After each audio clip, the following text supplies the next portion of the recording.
Ciao everyone and welcome back to Equipment for Independent channel, the channel where we bring you all of the latest and greatest equipment for our seniors and people with disabilities. In today's video I'm going to review the Pride Go Powerchair.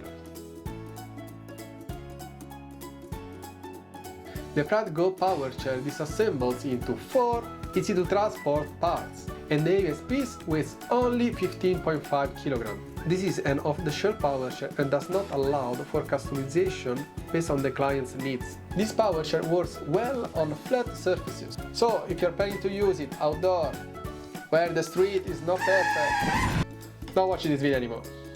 No! Kidding, watch it until the end, but probably it's not gonna be your best option. However, I usually recommend it for our elderly clients who need occasional visit to shopping centers, often assisted by a family member or a caregiver. If you are a PowerChair user who spends a lot of hours cruising around, this might be not your cup of tea. If you would like to have a closer look at its features, you can stop the video in 3, 2, 1. Don't forget to be kind and smile. Thank you so much and arrivederci.